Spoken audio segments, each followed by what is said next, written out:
So we've been covering the fake Gaza peace deal for a while now. And look, I told you from the beginning, the first so-called ceasefire Trump did was totally fraudulent, completely fake. It was from the very beginning. They never meant it. It's all theater. It's all a show, like everything with him. It's bullshit. And now the second one is the exact same thing. I think the thing that frustrated me the most is that so many people just ran with it as if the theater and the show was real, as if it represented anything at all. No, it doesn't. The only good thing that happened was the release of the 2,000 Palestinian hostages and 20 Israeli hostages.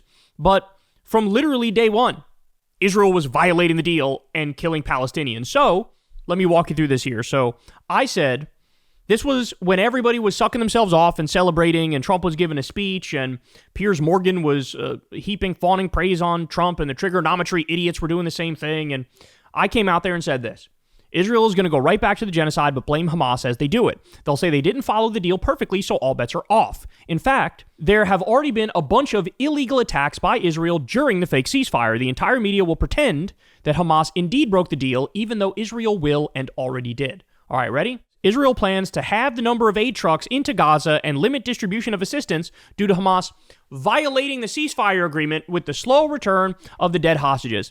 Now, here's the reality. This was all discussed beforehand. Israel knew, and Hamas said, hey, look, a lot of the remaining dead hostages are under the rubble. You guys bombed us. You guys killed your own hostages. So their bodies are under the rubble. So we need time to dig them out to then return the bodies to you. And Israel used this as the poison pill to turn around and go, oh, they're slow releasing the dead hostages. How dare they? Now let's limit the food and the medicine going in there. Let's limit the trucks. They already knew it would take a long time because they killed those hostages, and those hostages are still under the rubble. So in other words, Hamas is abiding by it, and Israel's pretending like they're not, exactly like I said would happen. Dropsite says, Israel kills 5 Palestinians in Gaza and announces it will not abide by the terms of facilitating humanitarian aid despite ceasefire agreement. They've already killed 5 Palestinians in Gaza. Now let me ask you a question. Imagine the role was reversed.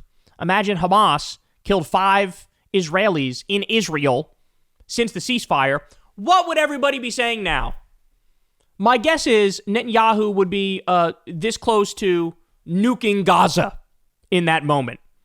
What remains of it, even though 85% of the buildings are already wiped off the face of the earth. They'd nuke the other 15%. So just understand, now, you're not going to get proper coverage from this in the media. They're not going to talk about this on CNN or MSNBC or Fox News or any of the mainstream outlets.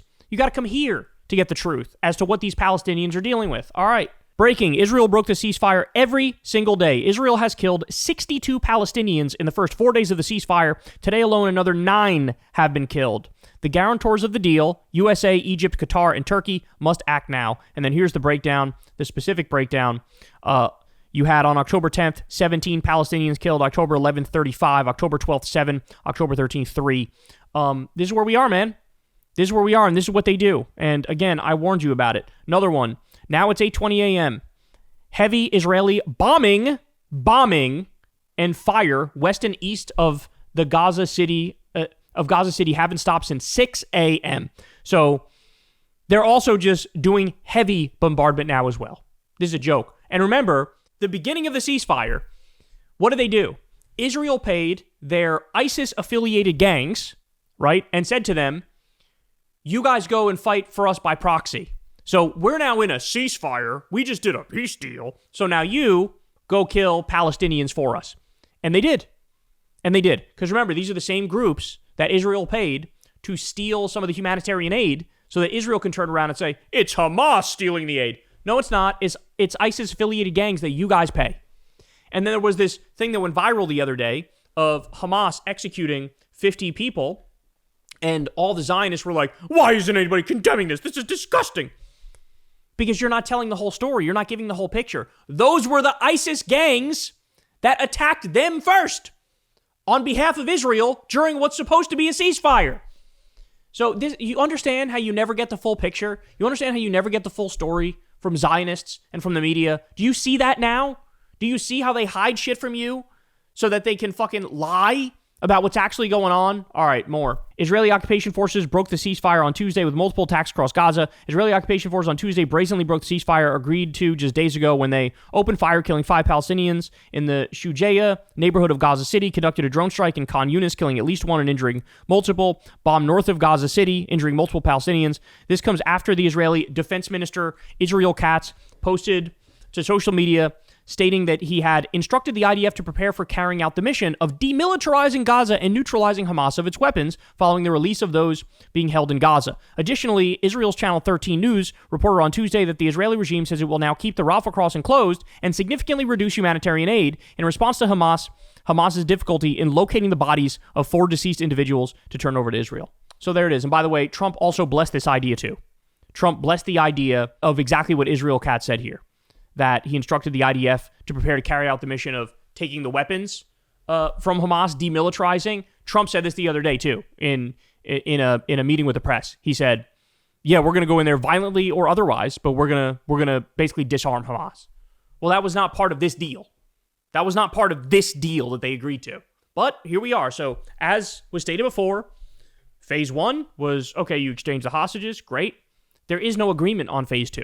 They're going to go right back to the genocide, and they're doing it right now in front of us. Trump also tweeted, all 20 hostages are back and feeling as good as can be expected. A big burden has been lifted, but the job is not done. The dead have not been returned as promised. Phase 2 begins right now. So again, this is Trump feeding into that narrative of, why is Hamas slow-rolling the release of the dead hostages? Because they don't have them, because Israel killed them in the bombings, and they're under the fucking rubble. Jesus Christ. And at the same time that's going on, this is going on. Ready? This is very serious. It's a new development. Grok now requires confirmation from Israeli authorities to validate Palestinian accounts. In order for us to be seen as perfect victims, our deaths and suffering must be verified, first by our oppressors and then by white journalists. This is from a conversation with X's Grok after it disputed the story I shared of a Palestinian freed hostage. And look at what it says here. The guy saying that this thing he's reporting is also reported in Middle East Eye. Grok says, thanks for pointing that out. Middle East Eye's reporting aligns with the video, but as an outlet with a clear editorial lean towards Palestinian narratives, it doesn't constitute broad corroboration, especially absent confirmation from Israeli authorities, neutral observers, or mainstream wires. I'll continue monitoring for diverse sources to verify details like the family's fate, accuracy over haste in such cases. This is Grok literally saying, if you are a Palestinian and you're trying to tell your story, it needs to be verified by Israeli sources, or they could censor it. And to that point, look at this.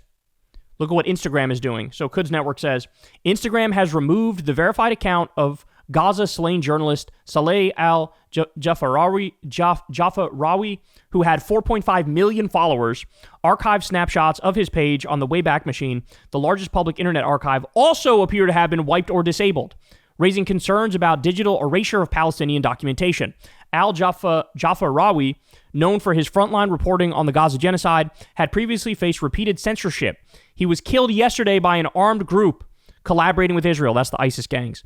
Observers warn that these developments may signal a new phase in efforts to erase evidence of Israeli war crimes from the internet. So now they're trying to wipe the slate clean and hide the evidence of the genocide and have, Palestinian journalists. By the way, it was 254 Palestinian journalists have been killed, or journalists have been killed in Gaza, more than any conflict in history. And so now they're going, okay, well, let's fucking find a way to cover up all the atrocities. And that's exactly what they did. Instagram did here. So you have Twitter saying, if you're a Palestinian, you need validation from Israeli authorities to get your story out. And you have Instagram removing the horror stories of what Palestinians are going through documented by journalists. I mean, I'm at the point now where I'll tell all you guys, bro, you should go back and look at all the segments we did on Israel, all the stuff we covered. We were covering the genocide from day one. You should go back and fucking download all of that shit and save it, because Lord only knows how long until, YouTube is bought by some Zionists and then they start deleting all the evidence of the genocide here too. Because there's so much of it, man. All the segments we've done on Israel, I mean, there's enough to convict multiple Israeli officials of war crimes just on my show, the stuff we've covered. So go back and save all that stuff, because I really think there's going to be an effort to try to delete all this stuff and totally whitewash the history and pretend like it's not exactly what it is. It's the most well-documented genocide in history. And they're going to try to change that for sure. And that's what we're witnessing right now. Hey y'all, do me a favor and like and subscribe. It helps out big time in the algorithm. Click the bell as well for notifications when videos drop, and watch that video on screen right now. You know you want to.